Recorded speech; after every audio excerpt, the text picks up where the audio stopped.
Good evening. Welcome to my new series, Living Well, where I'm going to be talking to some of my favorite industry people in beauty, skincare, and wellness about their ways of living in a full, wholesome way, looking after themselves. And today I am talking to none other than the amazing Wayne Goss. I'm so excited about this. I haven't been live for ages, and what a way to go live. So let me see if I can invite Wayne.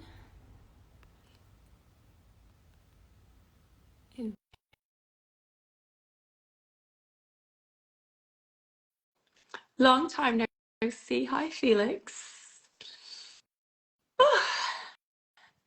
Lots of you joining. I'm so happy. Oh, there he is. He's coming. Mr. Evening. Goss, how are you? I am so thrilled to see you. I've spoken to you quite a lot recently, but I haven't seen your face. So how are you? I'm very well, gorgeous. How are you? I'm very pink today.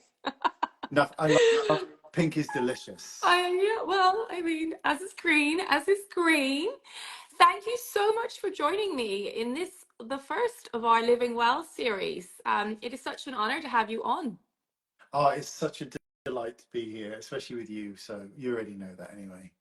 I know, but you know what? It's actually really nice to go back and just like, I was just reviewing your career. I mean, I hadn't really grasped that you've been doing YouTube for 15 years. I mean, I've done like 6 or 7, I think, but 15 years. Yeah, It's insane, right? yeah, it feels like 15 years as Does well. it? I can tell you that. I mean, Absolutely. 1,800 videos, Wayne? Is there really? Apparently. Who knew? I mean, it's incredible. And 4 million subscribers. So you're obviously doing a little something right. I mean, many people consider you the original YouTuber. You were one of the very first doing makeup tutorials back in the day. What made you do your first tutorial? What was the motivation? Were you a bit bored with where you were? You'd kind of done everything as a makeup artist. What was the impetus? No, quite the opposite. I hadn't done very much at all. It was because back in the day, and it is still the case today. Someone's saying I'm making it. Juicy says I'm making you sound so old. I don't mean to. I think it's really No, more just to say, wow. Like, I mean, 15 years doing this, yeah, I'm there are a lot of old. pros, but there's a lot of ups and downs, it's hardcore to be there for 15 years. Yeah, it's a long time. Back in the day, YouTube revenue didn't even exist. So, and I think that's important as well because the people back in the day were actually uploading videos for the love of it. They genuinely had or wanted to show something rather than thinking about what your payday might look like if you make it big and famous and all that kind of stuff. But for me, it was that there were very, very talented people on YouTube in the makeup sphere back then and now, but very little instruction on how to do something. And Okay. unless you were artistic or could draw or paint, it was like what they were doing on their faces were so foreign. And I just wanted to break it down and explain it isn't really that difficult. There's a lot of ways to do makeup that do not require a degree in art. Are you a very artistic person? No, I cannot draw. I can trace really well, but I You cannot can draw. try. I cannot do a face chart. I can't do any of those things. And for me, makeup was like painting by numbers. I got very, very good at understanding where things went on the face. And also because I was never trying to change anyone's face. I did not want anyone to look like somebody Hmm. else. I wanted them to look like themselves. So Best mine was version very, of themselves. yeah, and mine was very basic as well. So, even though I've done a lot of videos on contouring and stuff, I don't do it in real life on people. It's just no. For YouTube, great. It's a great way to show a technique. But in real life, very few people need it. Everybody looks good. Oh, a lovely way to look at the world. I think that's kind of beautiful that you're not trying to conceal or hide. I think you've always approached makeup to me anyway as just bringing out the natural beauty in that person. and finding it, you know, in all the places, which I think is, you know, it's so welcoming, and it's, as you say, it's not remotely alienating. Yeah, I mean, I don't want to cover anyone, and also don't get me wrong, there are conditions on the skin, and we can get to it later, that may require a heavier coverage of Mm. foundation. But I always want the essence of you as a person to look like you, not to look like some famous person that you're trying to emulate. I don't want any of that. I don't think it's healthy. I don't think it's natural to want that for oneself. Yeah. I mean, I think there are lots of different ways to do this, but I think that is the piece that has the most mass appeal, and it's obviously why people still think of you as absolutely the go-to. How do you find fresh content at this stage when you've covered things from so many angles? You know, how do you keep it? You know, because you produce content with such regularity. How do I you manage have it? I have no idea. And so writer's block is a genuinely real thing. Back in the day, and you know, we are talking 15 years ago, when you were talking about techniques, they were quite new at the time to people.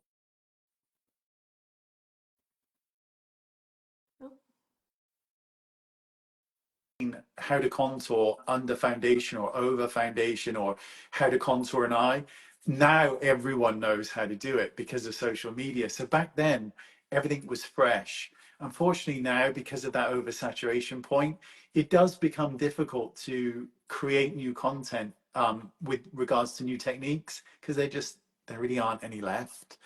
So for me, I'm now, as I move on to this next phase, um, it will be more about just trying to remember what life looked like before social media and how we looked before social media. That's interesting. Would you say that, I mean, when you started your makeup line, which was how many years ago now? That was So the brush brushes were 10 years skin ago, first. and 10, then okay. yeah, the makeup started and was probably 4 years ago. It was 4 years ago. And if you think about yourself now in terms of your identity, you're a makeup artist, you are a content creator, and you're an entrepreneur. Which of those hats feels most you, or is it the blend that is what keeps it interesting and spicy for you? I think I'm still a makeup artist by heart. I still think about makeup and I still think about beauty. I don't think about social media ever, ever. Um, but I always think about makeup. I always see people on the street who I think are very beautiful. And, you know, I see beauty a lot, but I don't think of social media or entrepreneurship. I would never consider myself an entrepreneur ever. That's Just, interesting. And yet you've built, you know, two sizable businesses at this point, and you're starting a new venture as well with your lovely brush collection, which you very kindly sent me. you are I really most do need to welcome. come and see you for a proper lesson though. I realize I probably only use about 4 brushes in my kit, and I cannot do an eyeliner flick with a brush. I have to use one of those felt pens, Wayne. So I If may have to it's visit. if it's you're welcome here anytime. If it's any consolation, I still cannot do a winged eyeliner on anybody without the use of a stencil, as in a small piece of tape. I still can't do it, and we're talking 20 years plus of doing this. Really? I still, yeah, Okay. I just can't do it. I've no idea why. It's the one thing that's always eluded me. So I'll stick a bit of tape there. We'll give a bit of a wing. They'll think I'm a genius, and I'm like, no, honestly, Perfect straight lines. yeah, I can't do it without Okay. it. I've never actually tried the tape. Maybe that's time to break out the tape. What's the best piece of advice you've ever been given in this, you know, 15-year career span? What sticks in your mind? What would you say to your younger self that somebody else told you if you look back? Oh, so I don't know if it's the best piece of advice, but it was the best title of a book, and it was "Do What You Love, and the Money Will Follow." And this is 30 years ago, this Love book, that. right? But I never forgot the title of that book. And I was a very avid reader as a child of the kind of self-help stuff, the more Yes. motivational stuff. So that always stuck in my mind. but I think if I could, if I could go back and talk to my younger self, I would probably say, dot your T's and cross your I's, because when it comes to business, there's a lot of people who are can be very helpful, and I think there's a lot of people who can take advantage. And I think knowing who they are and having a greater understanding of business, I think would have gone a long way. So that's would have been my advice, to have more understanding of the business side, Mm. and less of just the, oh, I want to make someone pretty and that kind of thing. It's so true. And I think at the beginning when you're starting out as well, you're so careful with your cash. I mean, I had it drilled into me when I was starting the brand, keep it so lean until you're sure you've got product market fit. And that kind of like angsting over legal fees when you really needed advice for those sorts of decisions. And then in retrospect you realize there are some things you just can't skimp on. You must get good quality advice, and sometimes you have to pay for it. So I think there's a lot of sense in that. Yeah, a lot. But you don't know until you live through it and you make these difficult decisions, and then the second and the third and the fourth time it gets that little bit easier. Yeah, I mean, my business was started by myself. It was self-funded. It still is Same. self-funded, um, Same. and it is. Know us. I mean, it's Yeah. not easy, right? People Oh, follow up it's very not. quickly when they get other people's cash to spend, and it can often make you feel like you're on the slow track because you are watching the cash very carefully and all the rest of it. But I do think it means that you think things through very thoroughly, because you have to. You've got no choice. You have to be strong and self-reliant. Yeah, when it's your own money, I think it feels different, and you are much tighter with your purse strings than perhaps if somebody had given you a very big lump sum of money. Um, and for me, as someone that has self-funded an entire line for a decade, you know, do I regret it? No, I think it was an incredible thing to do.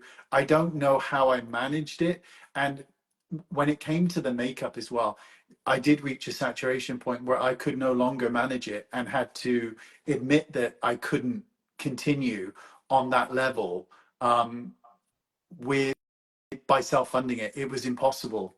You're told in accountancy and stuff, you've got to, you know, keep thinking about what your next orders are going to be. And I did all of that. I did everything right. And I couldn't have predicted the amount of reorders that that I Mhm. received for the makeup, to the point where I truthfully could no longer fund it. It was impossible because the orders were so large that it was like, well, I can't do it without help. It's just not possible. And I didn't know help existed, by the way, back then. Did not know help existed.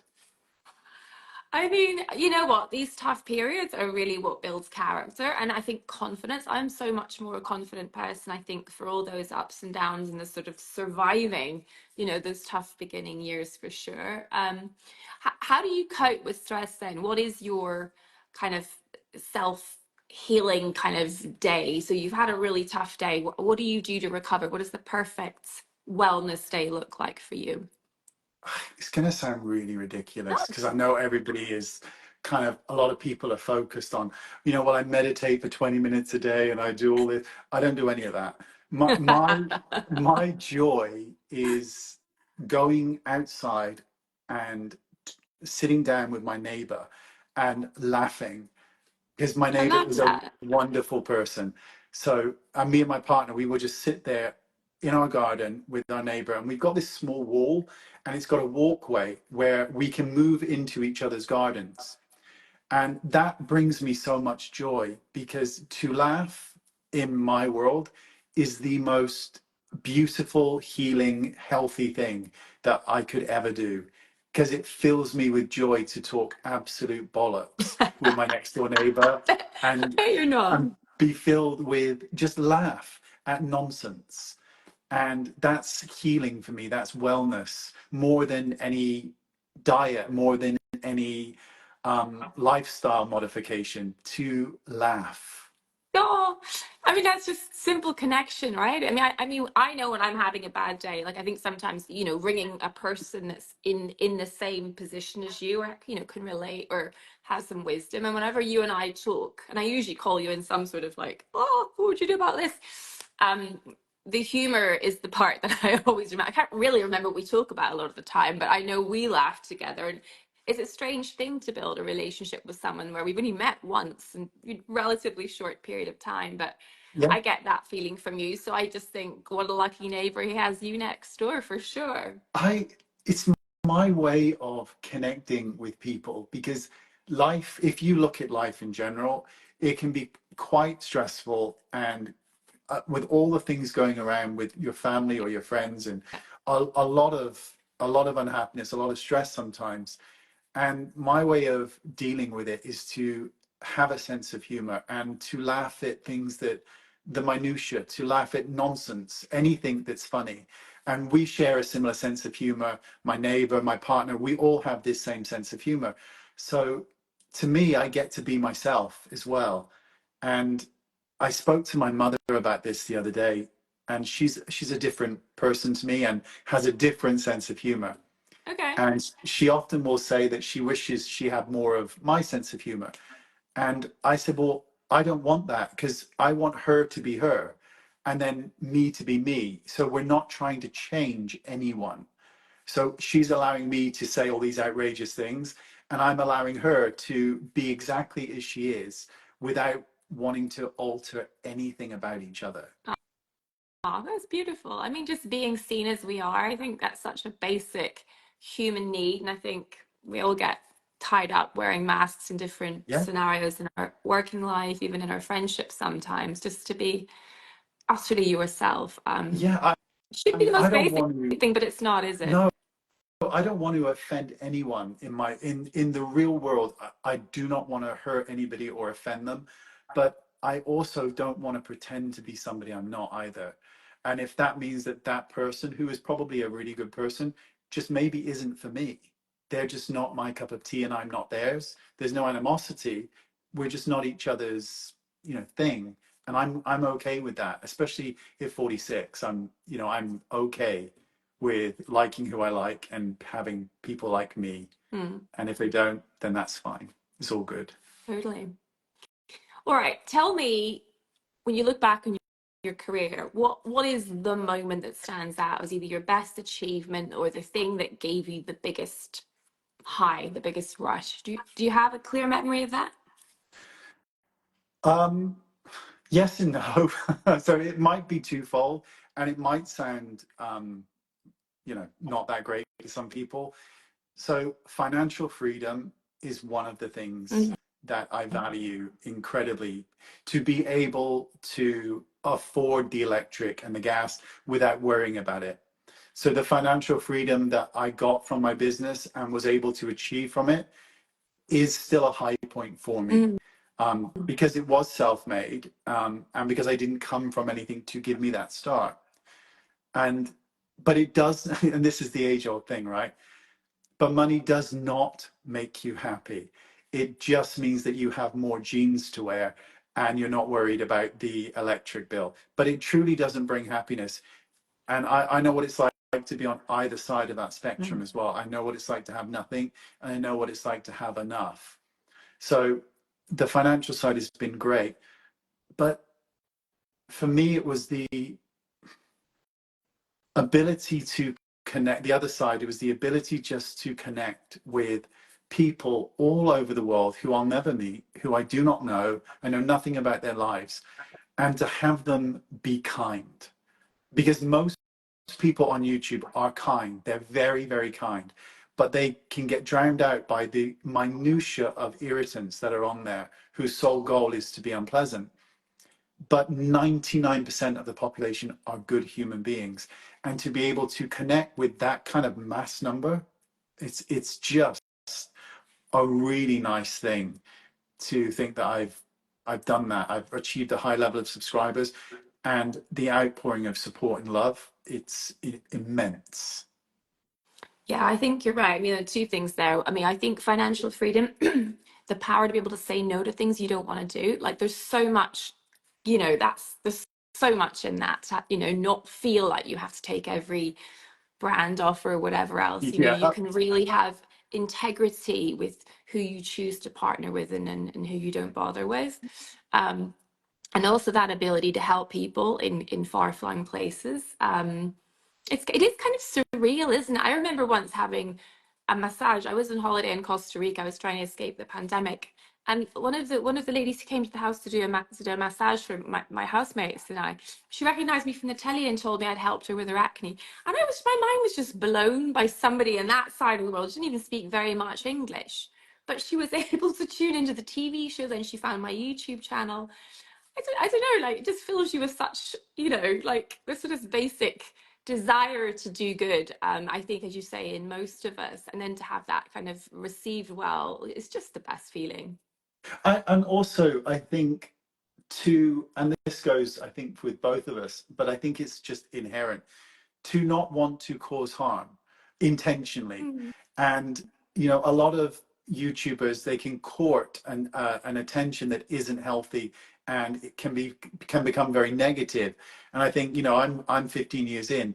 I have never done that. I've never courted a negative attention on purpose. I've never gone out of my way to want to harm somebody. It's just not in my nature to want to do that. And I think you sleep better. You sleep better if you just behave Yes, yourself. I think that's true. Does it ever get to you? Do you ever find that one comment somewhere that just, I mean, maybe it doesn't happen to you now, you just learned to let it wash over you, but in the beginning, did it Oh, hurt? God, it was horrific in the beginning How did you because you didn't handle expect it? it. Mm. Um, the same way everybody does, one day at a time until it stops bothering you. Because, and also back then, social media was very different. I think people are much more afraid of saying things now online because there do seem to be more repercussions for the things that you Mm. say than there did 15 years ago on there. Um, and I don't know whether that's now a good thing or a bad thing because I think freedom of speech is a very important thing. If you don't like something, you should be able to say I don't like it, and if that means you're going to be offensive, then so be it. But also at the same point, you're it's not in my nature to leave a comment on anyone's page saying No, something bad same. about them. Mm. I know more than I would walk up to them in the street and Yeah. do it. It's Manners are so important, foreign. I think. You can Yeah, disagree, but you can do it politely, right? yeah. Or I wouldn't. If I watch a TV program I don't like, I don't report it to Ofcom. I just don't watch it again. There's ways of dealing with life that don't involve harming your karma in the process of trying to make a point. Yeah, well said. All right, you're having a bad face day, Wayne. What is the one piece of You're not makeup wrong. that you would reach for? No, I mean, hypothetically, of course, it never actually happens. But if you were, what's the one bit of makeup you would reach for that would make the biggest impact, do you think, to really make you feel well, even when you're maybe not feeling it? Blusher every time. Thought you might say that. It's Wasn't sure. it's the best Yeah. thing in the world. It's Yeah. To me it beats bronzer hands down. It gives life to the face. It makes you look well when you're not. It makes you look happy when you're not because it brightens the skin. And bronzer can deepen the skin, and you might look like you've been outside for a bit, but it doesn't do what blusher can. It radiates health, and it's the go-to product. It's the one product I couldn't be without. Cream or powder? And here's the irony: as I get older, cream. Yeah. Definitely. When I was younger, it was powder all Is the that way. right? Okay. Yeah. I do love a cream blush. I think it's just the most They're the appealing most thing to pop flattering on. Yeah. because there is a sheen to them that is not a shimmer. Because our Yeah. skin doesn't naturally shimmer, but it does have a shine to it, normal, healthy skin. And that's why cream blush, I think, looks so pretty. Love it. Now we're getting lots of positive comments around blush. Shanna's asking, what's your fave? Um, this is going to sound terrible. I really like a lipstick as your cream blush Ah, because yes. I like the continuity of lip color to cheek color, even if it's a Beautiful. red. Red is probably the easiest to use because you can use it so sparingly and it looks like nothing. Oh, Um, really? I love it. Oh, I've never tried that. I really have always loved the continuity of a face that looks like it belongs. So, we don't just have a green eyeshadow randomly and then a pink blush and a beige lip. There's been a little bit of thought behind the Yeah. process. I like that. Yeah, I like that too. I like harmony in a face. I'm not really one for jarring areas. I mean, what about a red lip? Do you think everyone can wear a red lip? Because that's another thing people do talk about. You pop on a red lip and it kind of transforms and transports you. It's not that I don't think everyone can wear a red lip. It's whether you should wear a red lip Mm. is more to the point, and that's personal preference.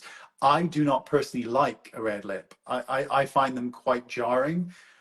But I just recently, and this is so ironic, but I did just recently go to Paris, and I saw way more red lips than I've seen in my In entire the life on the street, street. like just walking Yeah, around doing their business. and Love that about Paris. I loved it too, and I loved the fact that it was this lip, and there was, I was going to swear then, and there was very little else on the skin, Yeah.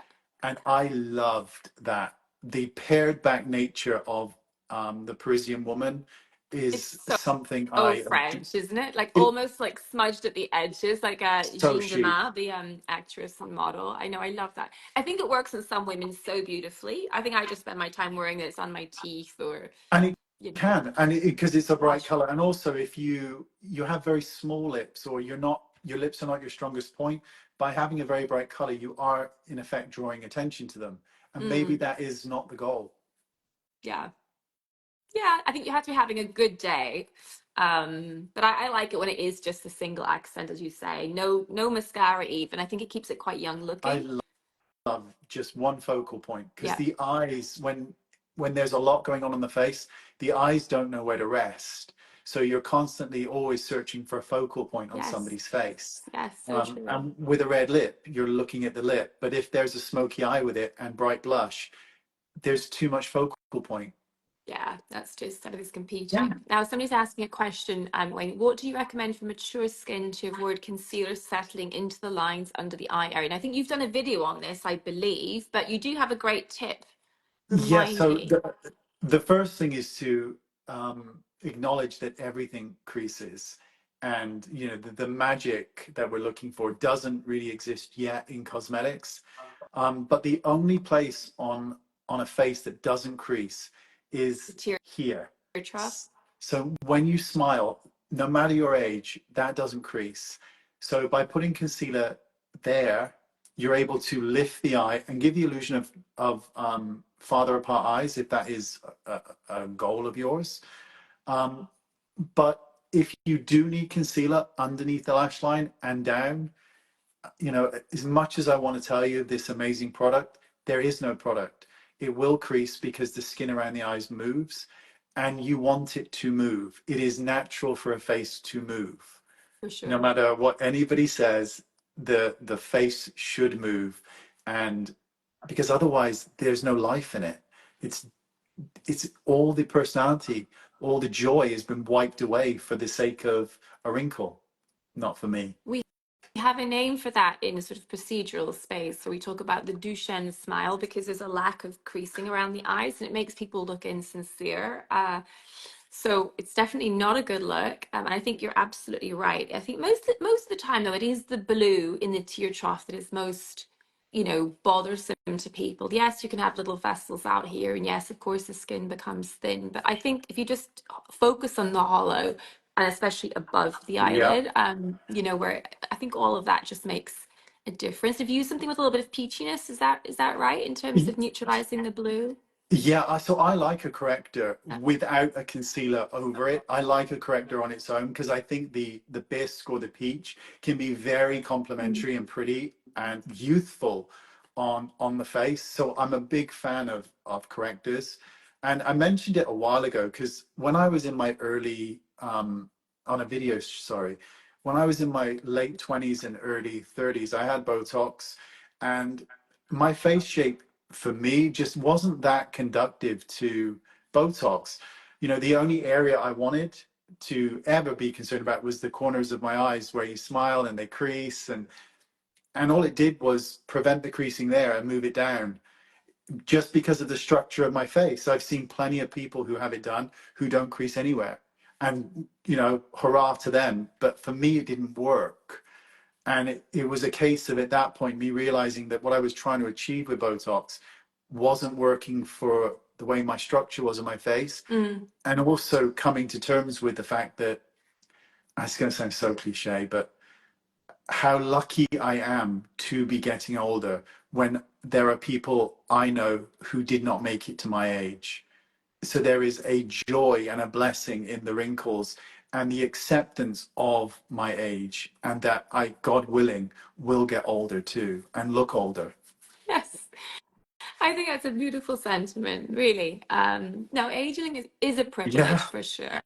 I think around the eyes, sometimes it happens that things, if it's been overdone. I think the key, certainly as we age, so you get a lot of people starting Botox in their, even their late 20s these days, early 30s. And it's actually, you need less as you age, because at the end of the day, the face has to look harmonious.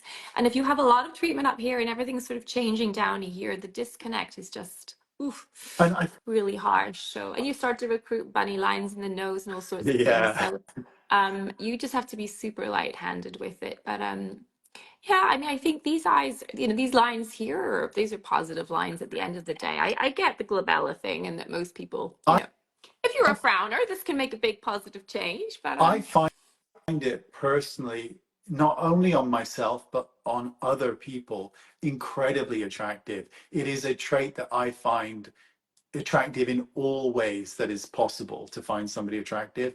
But I'm also aware that in the society we live in, it is way more accepted for a man to have wrinkles and still be attractive and still be hot and still considered to be a sex symbol on screen or in print, whatever, than it is for a woman. I think the pressure on women is still far greater than I think a lot of us even acknowledge, in the way that we're judged differently to a man in terms of how we're allowed to age.